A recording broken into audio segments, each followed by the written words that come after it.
2022년에도 변함없이 우리를 위해 값없이 베풀어진 그 하나님의 끝없는 은혜를 누리며 승리하는 꿈미래 모든 분들이 되기를 소망합니다. 2021년 한 해 동안 꿈있는 미래교회 바뀐 것들이 굉장히 많이 있죠.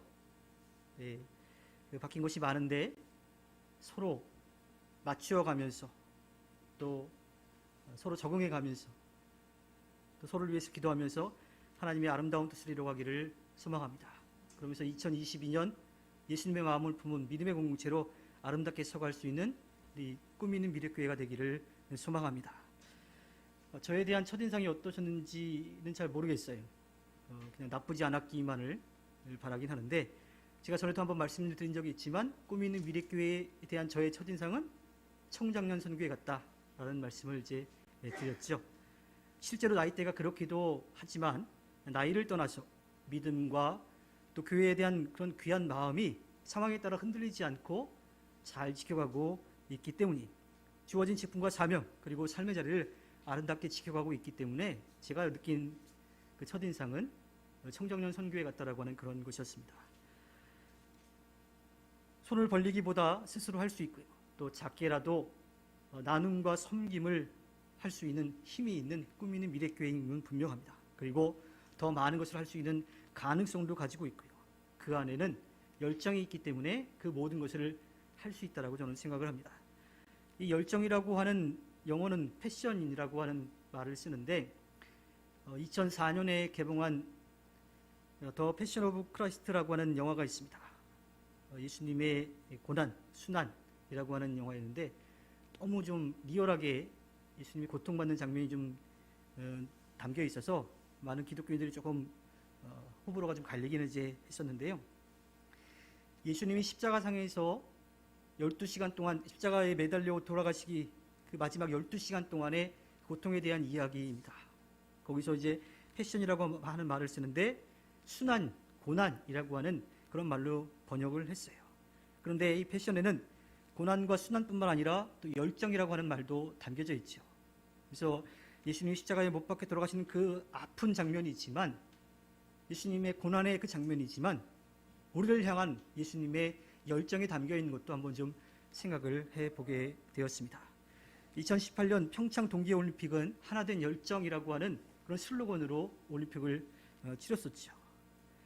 이 패션은 열정 또 고난의 뜻을 다 담고 있습니다. 또한 예수님뿐만 아니라 운동선수들의 그 열정뿐만 아니라 우리 그리스도인들이 가져야 될 그런 마음이 있죠. 그것은 하나된 열정으로 예수 그리스도를 닮아서 이 땅에 예수 그리스도의 사랑을 전하는 것, 나누고 베풀고 섬기는 삶이 우리에게 주어져 있는 겁니다. 오늘 말씀은 예수님의 단순한 겸손을 넘어서서 예수님의 한없는 사랑, 자기 비움을 통한 하나님의 사랑을 우리들에게 보여주고 있습니다.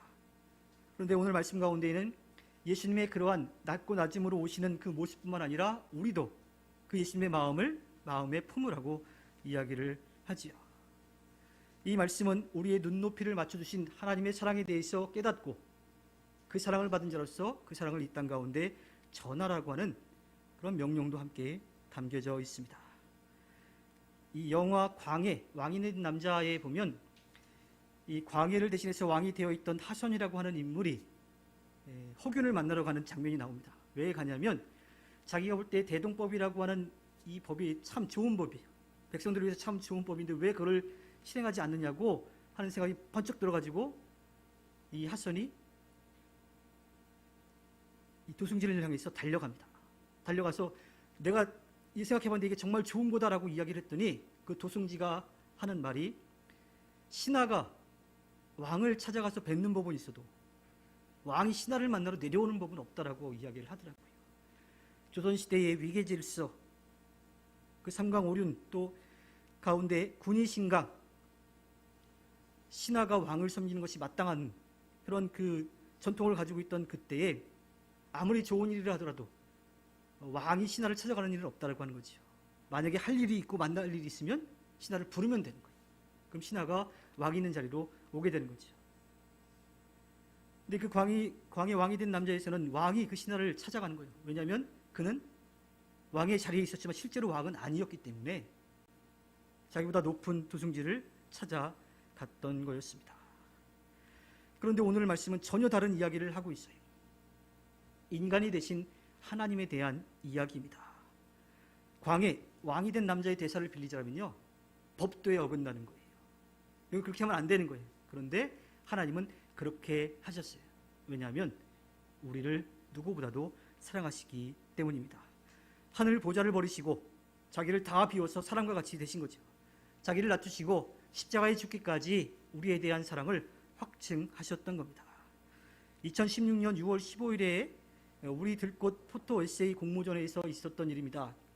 그 시상식에서 당시 최재천 국립생태원장이 공모전에 입상한 초등학생에게 상을 수여했어요. 어떻게 수여했냐면 무릎을 꿇고 그 아이의 눈높이에 맞춰서 상을 수여한 거예요.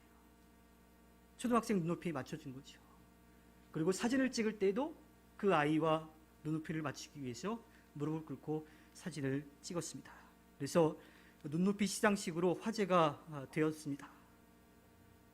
그런데 하나님의 사랑은요, 왕이 신하를 찾아간 것, 또 그 초등학생의 눈높이에 맞춰서 무릎을 꿇고 시상하고 사진을 찍은 그 모습과는 비교할 수 없는 사랑을 우리들에게 보여주신 겁니다. 직접 이 땅에 내려오셔서 사람이 되셨어요. 그것도 가장 낮고 낮은 모습으로, 다른 사람들이 인정하지 않는 그 모습으로 이 땅에 오신 거지요. 그리고 가장 낮은 모습으로 오셔서 모든 사람들의 죄를 대신하여 십자가에 못 박혀 돌아가심으로써 우리에 대한 사랑을 분명하게 보여주셨습니다. 이 이야기는 제가 거듭해서 말씀드리지 않아도 우리들 마음속에 분명히 있는 것이고 또 믿음의 고백인 것이고, 그 믿음의 고백이 있기 때문에 여러분들이 지금 이 자리에 나와 있는 겁니다. 그런데 더 중요한 것은 이 사랑의 모습을 우리의 마음에 품고 그렇게 살아가려고 하는 말씀입니다. 이것은 그냥 그렇게만 알고 있고 고개만 끄덕이라고 하는 것이 아니라 마음에 새기고 그대로 살아가기 위해서 노력하고 열심을 내라고 하는 이야기이죠. 우리의 완전한 본이 되시는 예수 그리스도의 그 마음을 품고 그렇게 살아가라고 하는 이야기입니다. 그 마음은 자기를 완전히 비워내는 거예요. 6절에 보면 이 하나님의 모습을 지니셨으나라고 이렇게 되어 있는데, 헬라어 단어로는 모르페라고 하는 단어를 쓰고 있습니다. 형태, 외적 모습, 형상 등을 뜻하는데, 하나님에게 이 표현을 쓸 때에는 하나님의 모든 것, 겉모습이 아니라 하나님의 성품, 그 모든 것이 다 담겨 있다라고 하는 거예요. 그러니까 예수님은 하나님이신데 하나님이신 것을 내려놓으시고 이 땅에 인간의 모습으로 내려오셨다라고 하는 겁니다. 바로 예수님은 하나님이시라고 하는 이야기예요. 우리가 성부, 성자, 성령 하나님, 삼위일체 하나님을 고백하는데 인간의 모습으로 오셨지만 하나님이시라고 하는 것을 분명하게 이야기하죠. 영광과 능력과 지위에 있어서 하나님과 다르지 않은 분이라고 하는 이야기입니다. 그런데 그런 하나님께서 내려오셔서 사람과 같이 되셨다라고 하는 거예요. 우리들에게 그러한 마음을 품으라고 오늘 말씀은 이야기합니다. 근데 사실 이러한 마음을 가지고 살아가는 게 정말 어렵죠. 내 자신을 비워낸다는 게 참 어려워요. 내가 그러지도 않은데 나에게 그렇게 했다라고 누명을 씌울 때도 참지 못해. 또 내 능력은 이 정도인데 그 정도까지 인정해 주지 않으면 그것도 참지 못해. 비워내기는커녕 더 채우려고 하는 것이 우리들의 마음이기 때문입니다. 어떤 경우에는 함께 살아가는 사람들이 나의 경쟁 상대가 되는 거예요. 그런데 이 경쟁 상대가 정말 선의의 경쟁 상대가 아니에요. 내가 저 사람을 이기기 위해서 저 사람을 짓밟아야 된다라고 하는 그러한 상대로 생각을 하는 거죠. 제가 어렸을 때마도 저도 공부를 그렇게 잘했던 건 아니지만 공부를 하다가 좀 어려운 거 있으면 공부 좀 더 잘하는 친구한테 가서 물어봐요. 그러면 어때? 아, 이거 이렇게 하는 거라고 친절하게 잘 알려줬어요. 근데 요즘은 그러지 못하는 것 같아요. 왜냐하면 쟤보다 내가 더 많은 점수를 얻어야 되니까. 노트 필기라든지 이런 것들도 잘 나눠주지 않는 그런 시대가 된 것 같습니다. 시대와 상황이 그렇게 만들기도 했었어요. 게다가 정당한 방법이 아니라 하더라도 성공할 수만 있다면 어떻게 해서든 어떠한 방법이든 취해도 된다라고 하는 그런 사회적인 분위기도 있기도 하지요. 그러나 절대로 그 방법은 옳은 방법이 아닙니다. 그리스도인에게 있어서는 주변에 있는 사람들이 함께 주의 사랑을 나누고 주의 사랑을 전하며 하나님의 사랑을 이루며 함께 하늘나라를 소망하며 나아가야 될 친구이지, 이웃이지, 내가 짓밟아야 될 대상이 아닌 겁니다. 토끼와 거북이에 대한 이야기를 너무나 잘 아실 거예요. 그리스도인들은 토끼와 거북이의 이야기를 어떻게 들어야 할까요? 사회에서 이야기하듯이 자기에게 주어진 일을 꾸준히 열심히 허세 부리지 않고 열심히 노력해야지 좋은 결과를 얻는다, 이렇게 들어야 할까요? 물론 그 이야기도 맞는 이야기입니다. 그런데요, 그리스도인들이 토끼와 거북이의 이야기를 들을 때 생각해야 될 것이 무엇이냐면, 거북이는 자고 있는 토끼를 깨워서 같이 결승점에 들어가야 된다고 하는 거예요. 그것이 예수님의 마음을 품은 사람들의 삶의 모습인 거죠. 8절에 보면 모양이라고 하는 말로 번역이 되어 있습니다. 자기를 낮추시고 순종하여 죽기까지 순종하셨으니 곧 십자가에 죽기까지 하셨다라고 하는 이야기를 하고 있습니다. 7절에 그는 사람의 모양으로 나타나셨다라고 하는 이야기를 하고 있어요. 사람의 모양으로 나타났다라고 하는 이 헬라어에는 스케마티라고 하는 말을 쓰고 있는데요, 육전의 모르페랑 비슷한데 조금 달라요. 이 7절에 번역된 이 모양이라는 스케마티라고 하는 단어는 감각적으로 인식할 수 있는 외적인 형태나 구조를 뜻합니다. 그러니까 보기에는 분명한 인간이, 그러나 그 내면에는 온전히 하나님에 대한 성품을 가지고 있다라고 하는 것을 바울은 분명하게 이야기하고 있죠. 그는 인간의 모습으로 분명하게 오셨어요. 어머니의 몸을 통해서 이 땅에 태어나셨습니다. 아픔과 슬픔과 눈물과 고통, 또 화도 나는 감정도 가지고 있었어요. 그런데 단 한 가지는 분명하게 지키셨어요. 무슨, 바로 신성이라고 하는 것. 즉 무엇을 뜻하냐면 죄는 짓지 않으셨다라고 하는 겁니다. 그것이 우리와 다른 점이죠. 하지만 다른 모든 것은 우리와 똑같이 되셨다라고 하는 것을 이야기하고 있습니다. 바울이 여기에서 예수님께서 인간의 이런 모르페가 아니라 스케마를 가지고 이 땅에 오셨다라고 하는 것을 이야기하는 것을 우리가 좀 생각해 볼 필요가 있습니다. 히브리서 4장 15절에 우리의 대제사장은 우리의 연약함을 동정하지 못하시는 분이 아닙니다. 그는 모든 점에서 우리와 마찬가지로 시험을 받으셨으나 죄는 없으십니다.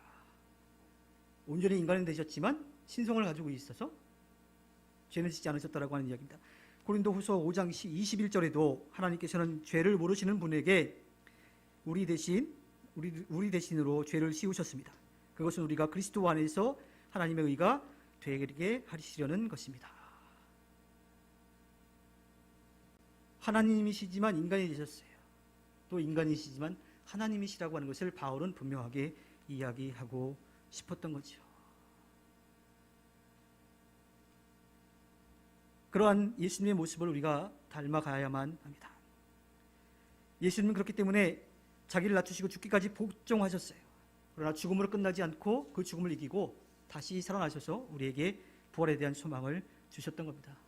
게다가 이 일은 강제로 어쩔 수 없이 끌려 내려온 것이 아니라 예수님이 직접 자신의 의지로 선택해서 이 땅에 내려오셨다라고 하는 겁니다.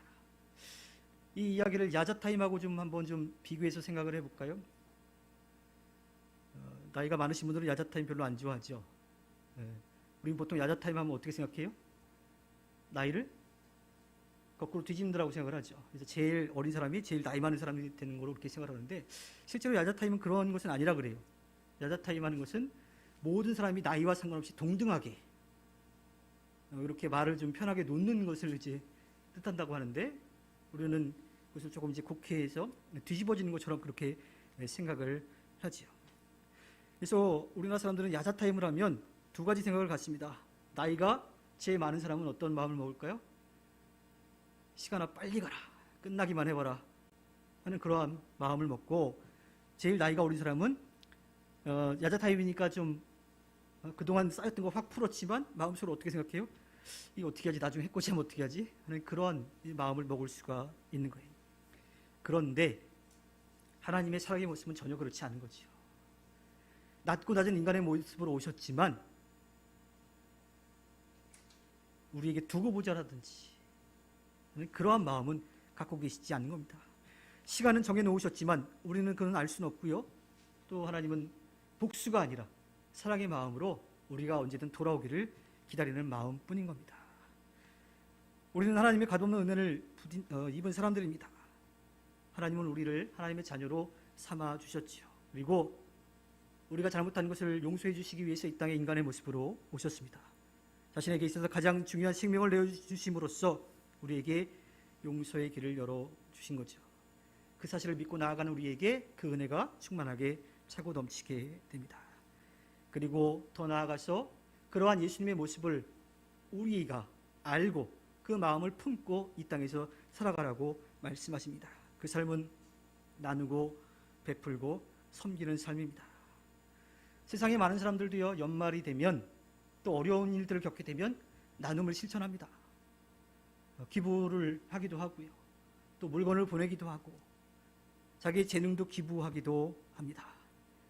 그런데 자신의 생명을 내어주는 희생까지는 절대로 할 수가 없어요. 그것이 바로 하나님의 사랑인 거지요. 그 희생을 자신의 생명을 내어주는 것까지는 사실은 저도 장담을 할 수는 없지만 자신의 것을 희생하는 정도까지도 할 수 있는 존재가 있습니다. 바로 그리스도인들인 거지요. 아니요, 그리스도인들은 그 일을 분명하게 해내야 합니다. 직접 사람이 되어졌을 뿐만 아니라 생명을 내어주시는 하나님의 사랑을 우리가 이미 받았기 때문이지요. 그러니 우리는 그 삶을 우리도 살아내야만 합니다. 제가 꿈있는 미래교회에 온 다음에 정말 본의 아니게 이것저것 망가지기 시작했습니다. 여러분들도 이미 이렇게 다 아시는 부분도 있기도 하고요. 그래서 제 스스로 할 수 있는 일들이 그닥 많지 않아서 이걸 어떻게 해야 될까 하고 좀 다른 분들한테 조언을 구하려고 이제 물어보면 어떤 분들은 직접 달려와가지고 이거 이렇게 하는 게 좋다, 이렇게 해보자 하고 달려오는 분도 있었어요. 그리고 저는 그러한 마음은 정말 아니었는데 물질적으로 좀 도움을 주신 분들도 계시기도 하고요. 여러 가지 물건들이 망가지면서 사실은 제가 잘 고치지도 못하는데 자꾸 망가지나 하는 답답한 생각이 들었는데 그걸 고치고 혹은 바꿀 수 있는 길들을 하나님께서 열어주시더라고요. 이건 단순히 꿈 있는 미래교회가 힘이 없어서 그런 건 아니에요. 저는 조언을 구하려고 부탁을 했는데 저를 이제 도와주셨던 거죠. 그래서 저 음향 장비도 최근에 망가졌죠. 그래서 이걸 어떻게 하는 게 좋을까, 여기 쓸만한 걸 필요로 하기 위해서, 알기 위해서 제가 전화 연락도 하고 페이스북에 올렸더니 오산에 있는 한 목사님이 당장 내려오라고 갔더니 물건을 주셨어요. 물건을 주셨는데 어떻게 할지 몰라서 답답해하고 있는데 또 홍제교회에 있는 후배 목사님이 달려와가지고 송구영신 예배 전에 좀 고치면 좋겠다 그래서 저녁 30일 날 저녁 10시 반쯤 와가지고 11시 거의 반까지 세팅을 해주고 갔었습니다. 그리고 제가 교육전도사실에 만났던 신성 디자이너 이승욱 권사님이 계신데 현수막을 좀 디자인하고 이제 부탁을 드렸더니 이렇게 해주셨어요. 그리고 참고로 말씀드리면 저 글씨체는 저희가만 가지고 있는 거래요. 네, 좀 그렇게 알고 있습니다.